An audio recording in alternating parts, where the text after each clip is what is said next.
அன்பாக நேசிக்கிற எங்கள் நல்ல தகப்பனே, இந்த நல்ல வேலைக்காக நன்றியோடு ஸ்தோத்திரிக்கிறோம்.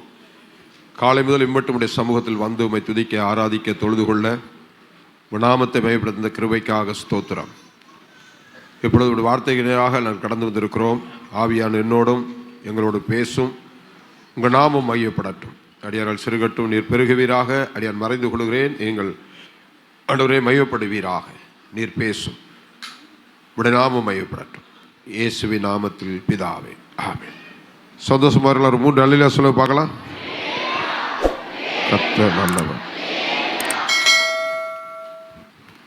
இன்றைக்கு என்ன நாள்?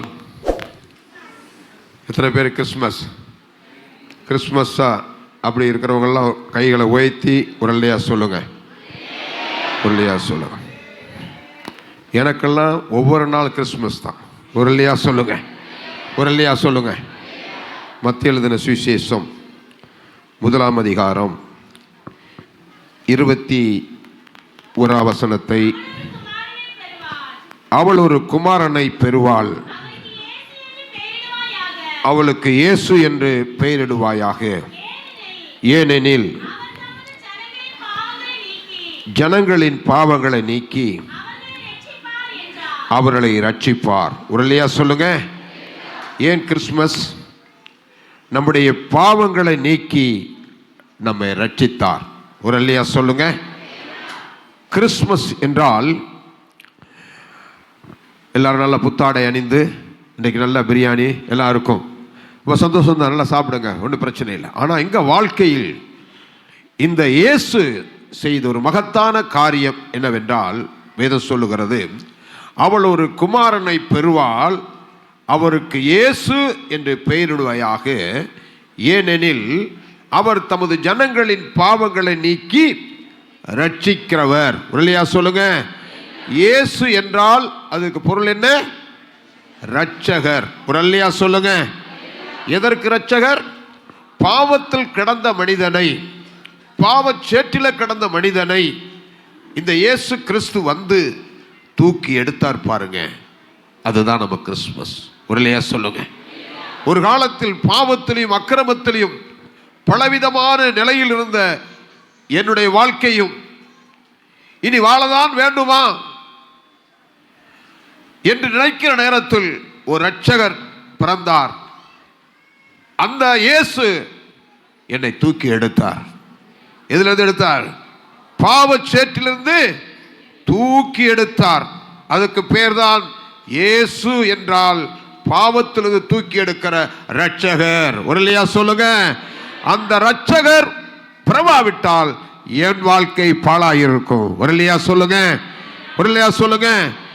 அதான் பாட்டுக்காரன் சொல்றான், சேற்றில் இருந்த என்னை அவர் தூக்கி எடுத்தார். பாடுங்க பார்க்கலாம். ஜீவ ரத்தம் கொன்று மாட்டினார், சேற்றில் இருந்த என்னை அவர் தூக்கி எடுத்தார், நாற்றமெல்லாம் ஜீவ ரத்தம் கொன்று மாட்டினார், ஆனந்தம் கொள்ளுவேன் அவரை நான் பாடுவேன் உயிருள்ள நாள் வரையும். அல்லேலூயா. ஆனந்தம் கொள்ளுவேன் அவரை நான் பாடுவேன் உயிருள்ள நாள் வரையில். ஒரு அல்லேலூயா சொல்லுங்க. இன்றைக்கு மாத்திரமல்ல, என் ஜீவன் இந்த பூமியில இருக்கிற நாட்கள் வரையிலும் எனக்கு கிறிஸ்மஸ் தான். என்னை பாவச்சட்டை தூக்கி எடுத்தார். ஒரு அல்லேலூயா சொல்லுங்க. அது மாத்திரமா அவர் செய்தாரு. 18ஆம் சங்கீதத்தினுடைய 16ஆம் வசனத்தை நீங்க வாசிக்கும் பொழுது, வாசிங்க. 18ஆம் சங்கீதத்தினுடைய 16ஆம் வசனம்.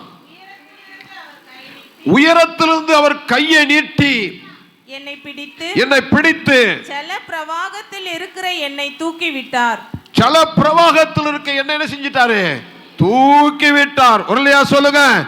ஒன்று சேற்றிலிருந்து தூக்கி விட்டார், ஜல பிரவாகத்திலிருந்து என்னை தூக்கி விட்டார். கரங்களை தட்டி கர்த்தரை ஸ்தோத்திரம் பண்ணுவோம். அடுத்தது, அடுத்த வசனம்.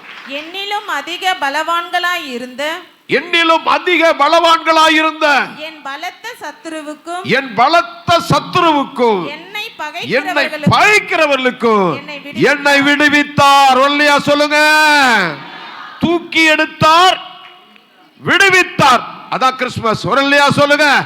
கொஞ்சம் யோசித்து பாருங்க. பாவ சேற்றில் கிடந்த நம்மை இயேசு வந்து நம்மை தூக்கி எடுத்தார். ஒரு இல்லையா சொல்லுங்க. அதுக்கு தான் பேர் ரட்சகர். ஒரு இல்லையா சொல்லுங்க. காப்பாற்றுகிறவர், விடுவிக்கிறவர், தூக்கி எடுக்கிறவர். ஒரு இல்லையா சொல்லுங்க. அப்போ பாவ சேற்றிலிருந்து என்னை தூக்கி எடுத்தார். அப்புறம் என்ன செய்யாரு? விடுவித்தார். அடுத்த வசனம், என் ஆபத்து நாளில் எனக்கு எதிரிட்டு வந்தார்கள், கர்த்தரோ எனக்கு ஆதரவா இருந்தார். இல்லையா சொல்லுங்க.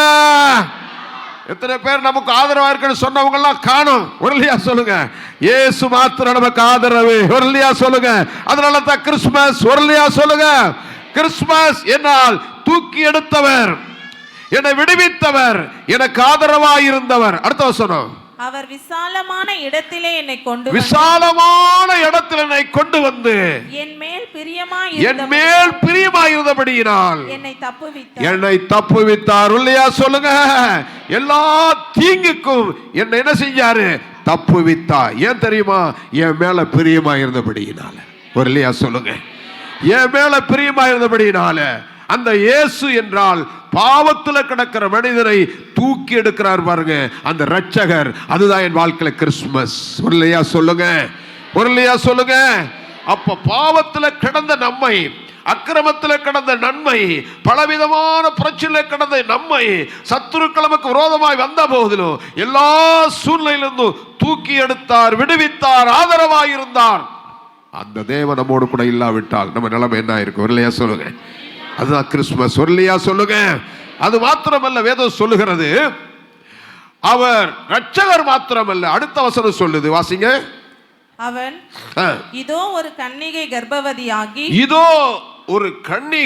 கர்ப்பவதியாகி ஒரு குமாரனை பெறுவாள். அவருக்கு இம்மானுவேல் என்று பெயரிடுவாயாக. ஒரு இல்லையா சொல்லுங்க. இம்மானுவேல் என்று சொன்னால் வசனம் சொல்லுது, இம்மானுவேல் என்பதற்கு தேவன் நம்மோடு கூட இருக்கிறார். ஒரு இல்லையா சொல்லுங்க. ஒன்று ரட்சகர். எதற்கு? பாவத்தில் வாழ்கிற மனிதனை, ஐயோ இந்த பாவத்தில் கிடக்கிறனே, எனக்கு விடுதலை இல்லையே, நிம்மதி இல்லையே, சந்தோஷம் இல்லையே, மகிழ்ச்சி இல்லையே என்று சொல்லுகிற அந்த தேவ பிள்ளையை இயேசுவே என்னை தூக்கி எடுடா, தூக்கி எடுக்கிற ரட்சகர் தான் இயேசு. ஒரு இல்லையா சொல்லுங்க. ஒரு இல்லையா சொல்லுங்க. அது மாத்திரமல்ல, அவருக்கு இம்மானுவேல் என்று பெயர். இம்மானுவேல் என்று சொன்னார் கர்த்தர் நம்மோடு இருக்கிறார். இல்லையா? ஒரு இல்லையா சொல்லுங்க. இருக்கிறனால தான் உங்களை நீங்களும் நான் இங்க வந்திருக்கிறோம். ஒரு இல்லையா சொல்லுங்க. தாவீது அழகாக சொல்ற 46ஆம் சங்கீதத்தினுடைய 7ஆம் வசனத்தை வாசிக்கும் போது, வாசிங்க. சேனைகளின் கர்த்தர் நம்மோடு இருக்கிறார், யாக்கோபின் தேவன் நமக்கு உயர்ந்த அடைக்கலம். எல்லாரும் ஒரு அல்லையா சொல்ல பார்க்கலாம். சேனைகளின் கர்த்தர் நம்மோடு இருக்கிறார். கூட இருக்கிறது மாத்திரமல்ல, அந்த இம்மானுவேலர் இன்னொன்று செய்கிறார். வாசிங்க. உபாகமம் புஸ்தகம் 31ஆம் அதிகாரம் 6ஆம் வசனத்தை நீங்க வாசிங்க. உபாகமம் 31:6. நீங்கள் பலன் கொண்டு திடமனதாயிருங்கள், அவர்களுக்கு பயப்படவும் தேய்க்க வேண்டாம்,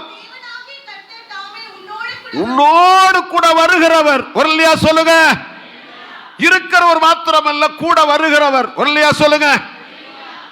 உங்க வீட்டுக்காரர் கூட்டு பாருங்களேன், என்னால வர முடியாது, நீ போயிட்டு வா. அந்தம்மா கூட்டு வா, என்னால முடியாது, உடம்பு சரியில்லை, நான் வர முடியாது. பிள்ளைகளை கூப்பிடுங்க, நான் வர முடியாது. யார் வர முடியல சொன்னாலும் ஒரு கூட வருகிற ஒரு ரட்சகர் இயேசு ஒருவர், இம்மானுவேல். ஒரு இல்லையா சொல்லுங்க. நல்லா மறந்துடாதீங்க. கிறிஸ்துமஸ் நாள்ல உன் கூட உன் கணவன், மனைவி, பிள்ளைகள், உன் நண்பர்கள் யாரு வராவிட்டாலும் நீ ஆண்டவர் பிள்ளையா இருந்தா இந்த இம்மானுவேலராக இயேசு கிறிஸ்து உன் கூட வருவார். ஒரு இல்லையா சொல்லுங்க. அவர் கூட நீ இருந்தா அவர் கூட வருவார். ஒரு இல்லையா சொல்லுங்க. ஒரு இல்லையா சொல்லுங்க. அவர் கூட வருகிறவர். ஒரு இல்லையா சொல்லுங்க. அவர் ரட்சகர், தூக்கி எடுக்கிறவர். பாவச்சேற்றில் இருக்க மனிதனை தூக்கி எடுக்கிறவர் ரட்சகர். ஒரு இல்லையா சொல்லுங்க. ஆதரவாய் இருக்கிறவர், விடுவிக்கிறவர். அதற்குத்தான் பேர் இயேசு. இம்மானுவேல் என்று சொன்னால் நம்மோடு கூட இருக்கிறவர், நம்ம கூட வருகிறவர். 1 ராஜாக்களின் புஸ்தகம் 8ஆம் அதிகாரம் 57ஆம் வசனத்தை வாசிங்க. 1 ராஜாக்கள் 8ஆம் அதிகாரம் 57 தேவனாகிய கர்த்தர் நம்முடைய தேவனாகிய கர்த்தர் நம்மை கைவிடாமலும் நம்மை நெகிழ விடாமலும் அவர் நம்முடைய பிதாக்களோடு இருந்தது போல நம்மோடும் இருந்து நாம் அவருடைய வழிகளிலே எல்லாம் நடக்கிறதற்கு அவர் நம்முடைய பிதாக்களுக்கு கட்டளையிட்ட அவருடைய கற்பனைகளையும் அவருடைய கட்டளைகளையும் அவருடைய நியாயங்களையும் கைக்கொள்ளுகிறதற்கும் நம்முடைய இருதயத்தை தம்மிடத்தில் சாய பண்ணுவார். கவனிங்க, அங்க வேதம் என்ன சொல்லுதுன்னா, நம்முடைய பிதாக்களோடு இருந்த தேவன் நம்மோடு கூட இருக்கிறார். ஒருலையா சொல்லுங்க. ஆபிரகாம், ஈசாக்கு, யாக்கோபோடு கூட இருந்த அதே தேவன் தான் இன்றைக்கு இயேசு நம்ம கூட இருக்கிறார். ஒருலையா சொல்லுங்க. இம்மானுவேலராய் இருக்கிறார். ஹல்லேலூயா. கூட வருகிறார். ஒருலையா சொல்லுங்க. மத்தேயு எழுதின சுவிசேஷம் 18ஆம் அதிகாரம் 20ஆம் வசனத்தை நீங்க வாசிக்கும் போது, மத்தேயு 18:20, 2 பேராவது 3 பேராவது அவருடைய நாமத்தினாலே எங்கே கூடியிருக்கிறீர்களோ அங்கே அவர்கள் நடுவில் இருக்கிறார். ஒருலையா சொல்லுங்க. அவர் கூட வருகிறவர் மாத்திரமல்ல, உங்க நடுவில் இருக்கிறார். ஒல்லையா சொல்லுங்க. எத்தனை பேர் விசுவாசிக்கிறவங்களோ ஒல்லையா சொல்லுங்க. 2 பேர் 3 பேர், அதாவது கணவன் மனைவி பிள்ளைகள் இருக்கிற இடத்துல இயேசு இருப்பார். அவருடைய நாமத்தில் இருக்க தேவ பிள்ளைகளுடைய சமூகத்தில் என் இயேசு இருக்கிறார். ஒல்லையா சொல்லுங்க. அப்ப அவர் நம்ம பேர் என்ன? இம்மானுவேல் என்றால் நம் கூட இருக்கிறவர். ஒருலையா சொல்லுங்க. எல்லாம் மாறி போவாங்க, மாறாத கர்த்தர் நம்ம கூட இருப்பார். ஒருலையா சொல்லுங்க. மாறாத கர்த்தர் நம்ம கூட இருப்பார். மறந்துடாதீங்க. ஒருலையா சொல்லுங்க. அது மாத்திரமல்ல, அப்போஸ்தலர் 18ஆம் அதிகாரம் 10ஆம் வசனம் சொல்லுகிறது. அப்போஸ்தலர் 18:10, நான் உன் கூட இருக்கிறேன், உனக்கு தீங்கு செய்யும்படி ஒருவனும் உன்மேல் செய்யல கை போடுவதில்லை. ஒருலையா சொல்லுங்க. ஒரு ஆசாமி உன் மேல கைப்பட முடியாது. காரணம் தெரியுமா? உன் கூட இருக்கிற தேவன் பெரிய தேவன். ஒருலையா சொல்லுங்க. அவர் சொல்றாரு, வாசிமா மறுபடியும், நான் உன்னுடனே கூட இருக்கிறேன், உனக்கு தீங்கு செய்யும்படி ஒருவனும் உன்மேல் கைப்படுவதில்லை. ஒருலையா சொல்லுங்க. உனக்கு யார் தீங்கு செய்ய நினைச்சானா அவனால் ஒன்றும் பண்ண முடியாது. ஏன்? உன் கூட இயேசு இருக்கிறார். ஒருலையா சொல்லுங்க. ஒருலையா சொல்லுங்க. அவர் சொல்லுகிறார், இம்மானுவேல், உன் கூட இருக்கிறப்பா. சகோதரனே சகோதரியே, என் கூட ஒருவர் இருக்கிறார். எனக்காக ஜீவனை கொடுத்த, என்னை சேற்றிலிருந்து தூக்கி எடுத்த ஒரு நல்ல தெய்வம் தான் என் கூட இருக்கிறார். ஒல்லையா சொல்லுங்க. வியாதி என்ற சத்துரு, பிரச்சனை என்ற சத்துரு, போராட்டம் என்ற சத்துரு நமக்கு விரோதமாய் வரலாம். ஆனா இந்த இயேசு கூட இருக்கிறதுனால நாம் ஜெயம் கொள்ளுவோம். ஒல்லையா சொல்லுங்க. எரேமியாவின் புஸ்தகம் 1ஆம் அதிகாரம் 19ஆம் வசனத்தை நீங்க வாசிக்கும் போது, எரேமியா, அவர்கள் உனக்கு விரோதமாக யுத்தம் பண்ணுவார்கள், ஆனாலும் உன்னை மேற்கொள்ள மாட்டார்கள். உன்னை ரட்சிக்கும்படிக்கு நான் உன்னுடனே கூட இருக்கிறேன். ஒருலையா சொல்லுங்க. அவர்கள் உனக்கு விரோதமாய் வருவார்கள், ஆனா ஒன்று நினைச்சு கொள்ளுங்க, உங்களை மேற்கொள்ள முடியாது. ஒருலையா சொல்லுங்க. அவர் உங்களுக்கு விரோதமாய் வருவார்கள், ஆனால் உங்களை மேற்கொள்வதற்கு கர்த்தர் இடம் கொடுக்க மாட்டார். ஏன் தெரியுமா? நான் உன் கூட இருக்கிறேங்கிறாரு. ஒருலையா சொல்லுங்க. மறுபடியும் வசனத்தை வாசிங்க. அவர்கள், அது எவர்கள்னா உங்களுக்கு தான் தெரியும். வியாதி ஒரு சத்துரு, விலகின ஒரு சத்துரு, பலவிதமான பிரச்சனை கொண்டு வர ஒரு சத்துரு. அது உலகத்தில் பல சத்துருக்கள் நமக்கு விரோதமாய் வரலாம், ஆனால் உன்னை மேற்கொள்ள விட மாட்டார். ஒருலையா சொல்லுங்க. ஏன் அந்த வசனம் சொல்லுது? வாசிங்க. யுத்தம் பண்ணுவார்கள், ஆனாலும் உன்னை மேற்கொள்ள மாட்டார்கள். உன்னை ரட்சிக்கும்படிக்கு, நான் உன்னை காப்பாற்றும்படி நான் உன் கூடயே இருக்கிறேன். அல்லேலூயா, அல்லேலூயா. உனக்கு விரோதமாய் சத்துரு வரலாம், உன்னை மேற்கொள்ள கர்த்தர் விடவே மாட்டார். ஒருலையா சொல்லுங்க. நீதான் சத்துருவை மேற்கொள்ளுவ. காரணம், என் இயேசு கூட இருக்கிறார். ஒருலையா சொல்லுங்க. ஒருலையா சொல்லுங்க. ஆகவே அந்த ஆண்டவர் ரட்சகர் மாத்திரம் அல்ல, நம்ம கூட இருக்கிறவர், நம்ம கூட வருகிறவர், நம்மை பாதுகாக்கிறவர், நமக்கு அரணாய் இருக்கிறவர். அந்த தேவன் நம்ம கூட இருக்கிறார் என்பதை மறந்துடாதீங்க. இல்லையா சொல்லுங்க. 2024 வருஷம் டிசம்பர் மாதம் இந்த 25வது நாள் வரையிலும் கர்த்தர் நம்ம கூட இருக்கிறார். எத்தனை பேர் விசுவாசிக்கிறீங்க? அப்படி சொல்றவங்க கரங்களை தட்டி ஒரு இல்லையா சொல்லுங்க பார்க்கலாம். ஒரு ஹல்லேலூயா. நம்ம கூட இருக்கிற ஒரு இம்மானுவேல். எல்லாம் புரிந்து போகலாம், எல்லாம் நம்மை மறந்து போகலாம். யார் நம்மை கூட இருந்தாலும் இல்லாவிட்டாலும் நம்ம கூட இருக்கிறவர், வருகிறவர், நம்மை தூக்கி எடுக்கிறவர், நமக்கு பாதுகாப்பாக இருக்கிறவர் யார் தெரியுமா? அவர்தான் இம்மானுவேல் ஆகிய இயேசு கிறிஸ்து. ஹல்லேலூயா. அது மாத்திரமல்ல, அவர் கூட வருகிறவர் மாத்திரமல்ல, அவர் நம்ம கூட இருந்தா என்ன செய்வார் என்றால் ஒரு வசனத்தை வாசிங்க. கர்த்தருக்கு ஸ்தோத்திரம். ஆதியாகம புஸ்தகம் 26ஆம் அதிகாரம் 3ஆம் வசனத்தை நீங்க வாசிங்க. வாசம் பண்ணு, நீ இந்த தேசத்திலே வாசம் பண்ணு, நான் உன்னோடு கூட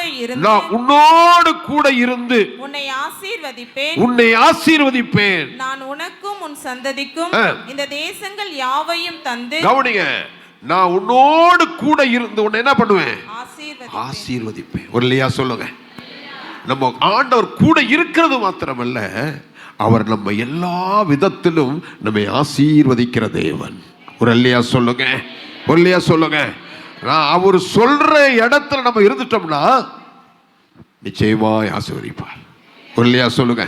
இன்றைக்கு ஆசீர்வாதம் நமக்கு ஏன் பெற்றுக்கொள்ள முடியலன்னா, அவர் சமூகத்துக்கு வருகிறதும் இல்லை, அவர்கிட்ட கேட்கறதும் இல்லை, அவர் சொல்றதுக்கு கீழ்ப்படிறதும் இல்லை. அதனால தான் நமக்கு ஆசீர்வாதம் வருது. நான் சொல்றாரு, நான் சொல்லுகிற இடத்துல இருப்பா, நான் உன்னை என்ன பண்ணுவேன்? ஆசீர்வதிப்பேன். அல்லேலூயா. நம்ம கூட இருக்கிறவர் மாத்திரமல்ல, அந்த தேவன் நம்மை ஆசீர்வதிக்கிற கர்த்தர். ஒல்லையா சொல்லுங்க. ஏசாயா 43ஆம் அதிகாரம் 2ஆம் வசனத்தை நீங்க வாசிக்கும் போது, நீ தண்ணீர்களை கடக்கும் போது நான் உன்னோடு கூட இருப்பேன், நீ ஆறுகளை கடக்கும் போது அவைகள் உன்மேல் புரளுவதில்லை, நீ அக்கினியில் நடக்கும் போது வேகாதிருப்பாய், அக்கினி ஜுவாலை உன் பேரில் பற்றாது. ஏன் தெரியுமா? கூட இருக்கிறார். ஒரு இல்லையா சொல்லுங்க. சாத்ராக் மேஷாக் ஆபேத்நேகோ கொண்டு போய் என்ன செய்தாங்க? அக்கினியில போட்டாங்க. இனி அவன் க்ளோஸ் என்று நினைச்சான் ராஜா. கர்த்தர் விட்டாரா? அக்கினி நடுவில் உலாவுகிற தேவன் அதிலிருந்து அவனை தூக்கி எடுத்தார். இல்லையா சொல்லுங்க. அதனால நீ போய் அக்கினிக்கிற போயிடாத. கர்த்தருக்கு உனக்கு அப்படிப்பட்ட ஒரு சூழ்நிலை, ஆண்டவருக்காக வைராக்கியமா ஜீவிக்கிற பொழுது, ஆண்டவருக்காக நிற்கிற பொழுது, அப்படிப்பட்ட ஒரு சூழ்நிலை வருகிற போது கர்த்தர் கைவிடவே மாட்டார், தூக்கி எடுப்பார். ஒரு இல்லையா சொல்லுங்க. ஒரு இல்லையா சொல்லுங்க. ஒரு இல்லையா சொல்லுங்க. கர்த்தருக்கு ஸ்தோத்திரம். சிங்க கெபில கொண்டு போட்டாங்க, சிங்கங்கள் சேதப்படுத்தவில்லை. இல்லையா சொல்லுங்க. உன்னை சுற்றிலும் இருக்கிறவர்கள் சிங்கங்களா இருக்கலாம், அந்த சிங்கங்கள் உன்னை சேதப்படுத்தாது காப்பதற்கு தேவன் அவர்களை வாயை கட்டுவதற்கு அவருக்கு வல்லமை இருக்கிறது. அல்லேலூயா. ஆகவே நம்மோடு கூட இருக்கிறவ தேவன் ஆசீர்வதிக்கிறது மாத்திரமல்ல, சத்ருடைய கரத்திலிருந்து விடுவிக்கிற தேவன் மாத்திரம். ஒரு இல்லையா சொல்லுங்க. அந்த வசனத்தை மறுபடியும் வாசிமா. நீ தண்ணீர்களை கடக்கும் போது நான் உன்னோடு இருப்பேன், நீ ஆறுகளை கடக்கும் போது அவைகள் உன்மேல் புரளுவதில்லை, நீ அக்கினியில் நடக்கும் போது வேகாதிருப்பாய், அக்கினி ஜுவாலை உன் பேரில் பற்றாது. ஒரு இல்லையா சொல்லுங்க. எரேமியா 1ஆம் அதிகாரம் 8ஆம் வசனத்தை வாசிக்கும் போது,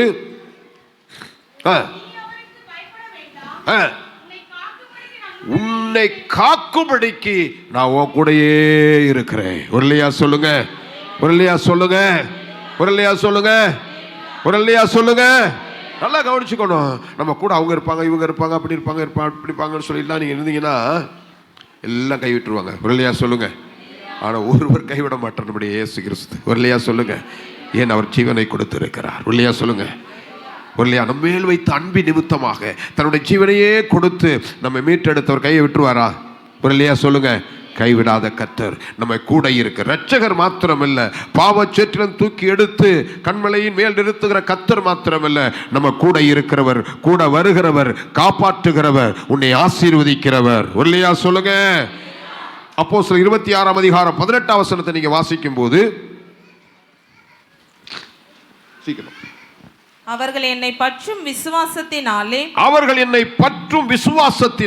பாவ மன்னிப்பையும் பரிசுத்தமாக்கப்பட்டவர்களுக்குரிய சுதந்திரத்தையும் பெற்றுக்கொள்ளும்படிக்கு அவர்கள் இருளை விட்டு ஒளியினிடத்திற்கும் சாத்தானுடைய அதிகாரத்தை விட்டு தேவனிடத்திற்கும் திரும்பும்படிக்கு தேவ ஜனங்களுக்கு பக்கம் திரும்பும்படிக்கு நீ அவர்களுடைய கண்களை திறக்கும் பொருட்டு இப்பொழுது உன்னை அவர்களிடத்தில் அனுப்புகிறேன். வரலையா சொல்லுங்க.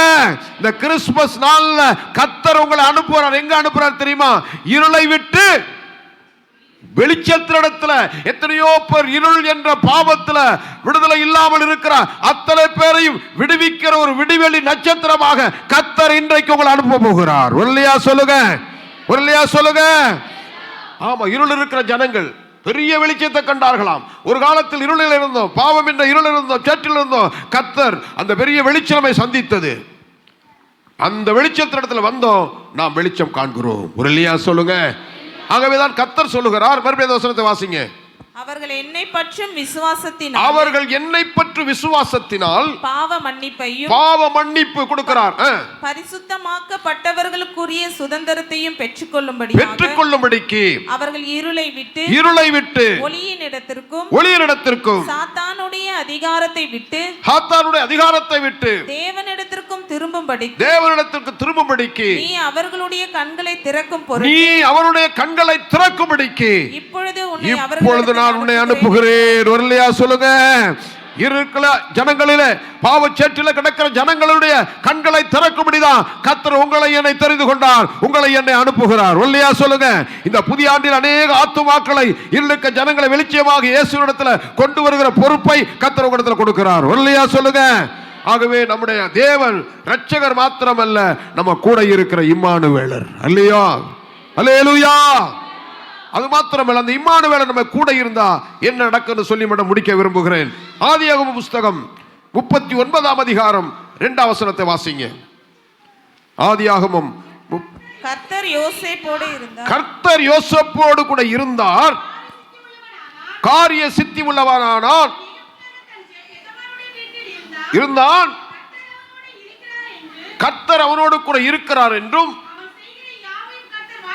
வாய்க்க பண்ணுகிறார் என்றும். ஆமா, கர்த்தர் கூட இருந்தால் நீ செய்கிற காரியம் வாய்க்கும். இல்லையா சொல்லுங்க. நீ எந்த தொழில் செய்தாலும் என்ன செய்தாலும் அது ஆசீர்வதிக்கப்படும். இல்லையா சொல்லுங்க. அவர் இல்லாம நீங்க என்ன முயற்சி எடுத்தாலும் அது தோல்வியை தான் வருமே ஒழிய, ஆனா கர்த்தர் கூட இருப்பாரானால் அது காரியம் வாய்க்கும். இல்லையா சொல்லுங்க. இவ்வளவோ வருமானம் வருதுயா, எங்க போகுதுன்னு தெரியல. இல்லையா சொல்லுங்க. தெரியாது. என வேதம் சொல்லு, என்னை கனம் பண்ணுகிறவனை என்னை யாரெல்லாம் கனம் பண்ணுகிறார்களோ நான் அவர்களை கனவீன பண்ண மாட்டேன், கனம் பண்ணுவேன். இல்லையா சொல்லுங்க. நம்முடைய ஆண்டவர் கனவீன பண்ணுகிறவர்ல கனம் பண்ணுகிற தேவன். ஆகவேதான் சொல்லு, முதலாவது தேவனுடைய ராஜ்யத்தையும் அப்பொழுது எல்லாம் கூட கொடுக்கப்படும். இல்லையா சொல்லுங்க. நம்ம ஆண்டவரை முதல்ல தேடும் போது உன் தேவை அவர் சந்திப்பார். இல்லையா சொல்லுங்க. அப்ப காரியம் வாய்க்கும். அது மாத்திரமல்ல, யோசுவாவின் புஸ்தகம் 6ஆம் அதிகாரம் 27ஆம் வசனம் சொல்லுகிறது. யோசுவா 6:27.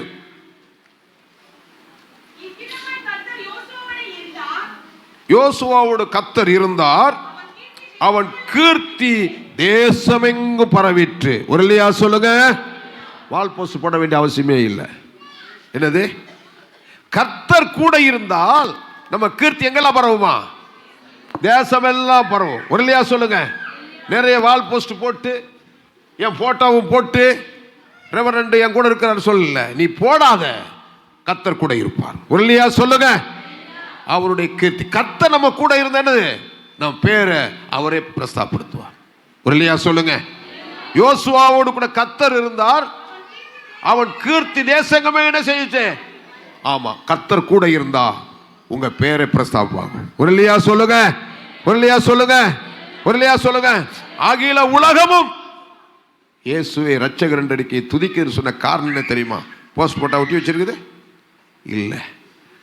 கர்த்தர் இந்த மனுகுலத்துக்காக வந்தார், ஜீவனை கொடுக்க வந்தார். வேதம் என்ன சொல்லுது? இயேசு கிறிஸ்து இந்த பூமிக்கு வந்த நோக்கம் என்ன தெரியுமா? பாவத்தில் கிடக்கிற மனுஷனை ரட்சிக்கும்படி ஒரு இரட்சகராகவே இந்த உலகத்துக்கு வந்தார். இல்லையா சொல்லுங்க? ஆமா. 1 கொரிந்தியர் தீமோத்தேயு புத்தகத்தில் வாசிக்கிறோம் இல்லையா? வாசிங்க. அல்லேலூயா.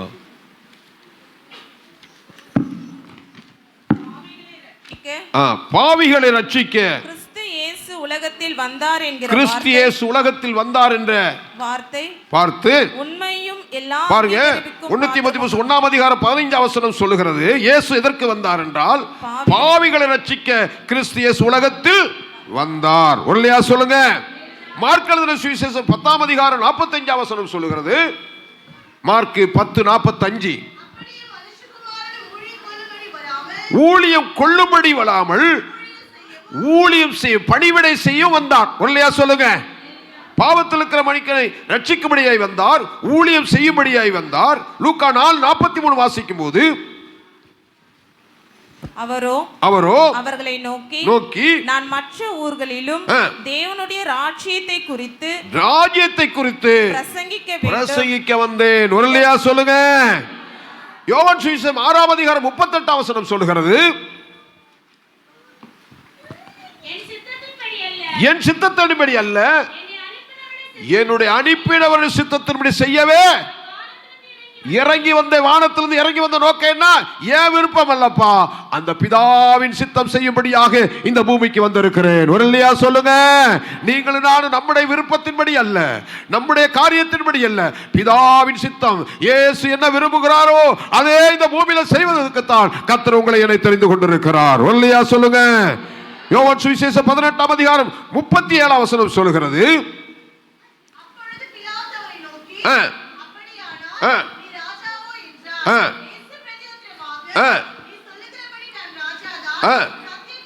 சத்தியத்தை குறித்து சாட்சி கொடுக்க வந்தேன். இல்லையா சொல்லுங்க? சத்தியத்தை குறித்து சாட்சி கொடுக்க இந்த பூமிக்கு வந்தேன். இல்லையா சொல்லுங்க? அவர் இரட்சகராய் மாத்திரமல்ல, இம்மானுவேலராய் மாத்திரமல்ல, சத்தியத்தை குறித்து சாட்சி கொடுக்க இயேசு வந்தார். இல்லையா சொல்லுங்க? 1 யோவான் 3 அதிகாரம் 8 வசனம் சொல்லுகிறது, 1 யோவான் 3 அதிகாரம் 8 வசனம், பாவம் செய்தவன் இருக்கிறான், செய்கிறான், கிரியைகளை அழிக்கும்படிக்கே தேவனுடைய குமாரனாக இயேசு இந்த பூமிக்கு வந்திருக்கிறேன். இல்லையா சொல்லுங்க? பிசாசின் கிரியைகளை அழிக்கும்படிக்கு இயேசு கிறிஸ்து மனிதனாக இந்த பூமிக்கு வந்தார், இரட்சகராக வந்தார். இல்லையா சொல்லுங்க? சத்தியத்துக்கு சாட்சி கொடுக்க வந்தார், ஊழியம் செய்யும்படி வந்தார், பிதாவின் சித்தம் செய்யும்படி வந்தார், பிசாசின் கிரியைகளை அழிக்கும்படி வந்தார். யோவான் 3 அதிகாரம் 16 வசனம் சொல்லுகிறது, தேவன் தம்முடைய ஒரே பேரான குமாரனை விசுவாசிக்கிறவன் எவனோ அவன் கெட்டு போகாமல் நித்திய ஜீவனை அடையும்படிக்கு அவரை தந்தருளி இவ்வளவாய் உலகத்தில் அன்பு கூர்ந்தார். இல்லையா சொல்லுங்க? உங்களுக்கு எனக்கு நித்திய ஜீவனை கொடுப்பதற்காகவே ஆண்டவர் இந்த உலகத்துக்கு வந்தார். இல்லையா சொல்லுங்க? அதுதான் கிறிஸ்துமஸ். இல்லையா சொல்லுங்க? கொஞ்சம் யோசித்து பாருங்க, இயேசு வந்த நோக்கம் என்ன? பிதாவின் சித்தம் செய்யும்படியாக வந்தார், அவருடைய விருப்பம் செய்யும்படியாக வந்தார். நீங்களும் நானும் அவருடைய விருப்பத்தை செய்வதற்குத்தான் நமக்கு கிறிஸ்துமஸ். இல்லையா சொல்லுங்க? இல்லையா சொல்லுங்க? ஆக இம்மானுவேலர் நம்ம கூட இருக்கிறவர். இல்லையா சொல்லுங்க? 2 வசனத்தை சொல்லி முடிக்கிறேன். கர்த்தருக்கு ஸ்தோத்திரம். ஆதியாகம புஸ்தகம் 26 அதிகாரம் 28, 29 வசனத்தை நான் வாசிக்க கேட்போம்.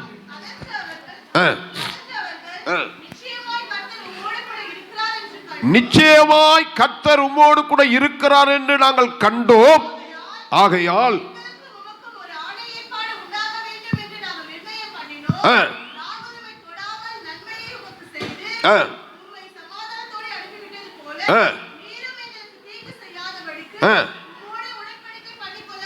அங்க பாக்குறாரு, ஈசாக்கு விரோதமா எழும்பினவர் பார்க்கிறான், ஈசாக்கோட கர்த்தர் இருக்கிறார். ஐயா இல்லையா சொல்லுங்க? ஈசாக்கோட யார் இருக்கிறாரு? உங்களோடு கூட ஆண்டவர் இருக்கிறதை இந்த ஜனங்கள் காணணும். ஒரு அல்லையா சொல்லுங்க? ஒரு அல்லையா சொல்லுங்க? உங்களோடு ஆண்டவர் இருக்கிறது யார் காணணும்? இந்த ஜனங்கள் காணணும், உங்களை சுற்றி உள்ளவர் காணணும். இல்லையா சொல்லுங்க? அப்ப சொல்றாரு, கர்த்தரோடு கூட இருக்கிறதை நாங்கள் கண்டோம். ஒரு இல்லையா சொல்லுங்க. கர்த்தருடைய தேவ பிள்ளையே, யார் இவன் கூட இருந்தாலும் இல்லாவிட்டாலும் உன் கூட கர்த்தர் இருக்கிறதை இந்த ஜனங்கள் காண வேண்டும். ஒரு இல்லையா சொல்லுங்க. ஆதியாகமம் புஸ்தகம் 31ஆம் அதிகாரம் 3ஆம் வசனம் சொல்லுகிறது, கர்த்தர் யாக்கோபை நோக்கி, உன் பிதாக்கள் தேசத்திற்கும் திரும்பி போ, நான் உன்னோடு கூட இருப்பேன். ஒரு இல்லையா சொல்லுங்க. யாக்கோபோடு கூட கர்த்தர் பேசுகிறார், நீ பிதாக்கள் தேசத்துக்கு திரும்பி போப்பா, நான் கூட இருப்பேன். ஒரு இல்லையா சொல்லுங்க. நீ போன்னு சொன்னவர் அவர்தான், திரும்பி போன்னு சொன்னவர் அவர்தான், நான் கூட இருப்பேன். ஒரு இல்லையா சொல்லுங்க. கர்த்தர் நம்ம கூட இருந்தால் அவர் ஆசீர்வதிப்பார். கர்த்தர் கூட இருந்தா சத்துரு நம்மை தொட முடியாது. ஒரு இல்லையா சொல்லுங்க. கர்த்தர் நம்ம கூட இருந்தா விருத்தி அடைவோம். ஒரு இல்லையா சொல்லுங்க. கர்த்தர் கூட இருந்தா காரியம் வாய்க்கும். ஒரு இல்லையா சொல்லுங்க. கர்த்தர் கூட இருந்தா நம்ம பேர் கீர்த்தி பரவும். ஒரு இல்லையா சொல்லுங்க. ஒரு இல்லையா சொல்லுங்க. அப்ப நீங்கள் நானும் கர்த்தர் நம்மோடு கூட இருக்கணும். ஒரு இல்லையா சொல்லுங்க. இம்மானுவேல் என்றால் கர்த்தர் என்ன? தேவன், தேவன் இயேசு. சொல்லுங்க, இயேசு என்னோடு கூட இருக்கிறார். இல்லையா சொல்லுங்க. அவர் நேற்றும் இன்றும் என்றும் மாறாதவர். இல்லையா சொல்லுங்க. இல்லையா சொல்லுங்க. கொஞ்சம் யோசித்து பார்த்தீங்கன்னா, கிறிஸ்துமஸ் வரும்போ நீங்க மாறக்கூடாது. இல்லையா சொல்லுங்க. இல்லையா சொல்லுங்க. என்ன மாறக்கூடாது? உங்களை பாவ சேற்றில் தூக்கி எடுத்த அந்த ஆண்டவரை அனுதினமும் ஞாயிற்றுக்கிழமை வந்து கர்த்தரை துதிக்கணும். வருஷத்து வருஷம் வரக்கூடாது. ஒரு இல்லையா சொல்லுங்க. பண்டிகை கிறிஸ்தவனா இருக்கக்கூடாது. ஒரு இல்லையா சொல்லுங்க. கல்லறை கிறிஸ்தவனா இருக்கக்கூடாது. ஒரு இல்லையா சொல்லுங்க. அனுதினம் ஆராதிக்கிற கிறிஸ்தவர்களாய் கர்த்தர் மாற்றணும். ஒரு இல்லையா சொல்லுங்க. ஏன்? என் பாவ சேற்றில் என்னை தூக்கி எடுத்த அந்த கர்த்தரை என்ன செய்யணும்? துதிக்கணும். ஒரு இல்லையா சொல்லுங்க. அவரை ஆராதிக்கணும், அவரை மகிமைப்படுத்தணும். இங்க வேதம் சொல்லுகிறது, அவர் எல்லா பரமசேனை அவர்களை துதித்ததாம். ஒரு இல்லையா சொல்லுங்க. நீங்கள் நான் கர்த்தரை என்ன செய்யணும்? துதிக்க வேண்டும். அவர் செய்த நன்மையை எண்ணி. என்ன செய்ய? நன்மையை எண்ணி. கர்த்தர் செய்த நன்மைகள் ஏராளம், ஏராளம். எண்ணிக்கை கடங்காத நன்மைகளை கர்த்தர் நம்ம வாழ்க்கையில் செஞ்சிருக்கிறார் இல்லையா? அப்படியே ஒரு 5 நிமிஷம் நம்ம துதிக்க போறோம். கர்த்தர் என்னோடு கூட இம்மானுவேலராய் இருக்கிறார். அவர் இருக்கும்போது எனக்கு பயமே இல்லை. பாப்பா.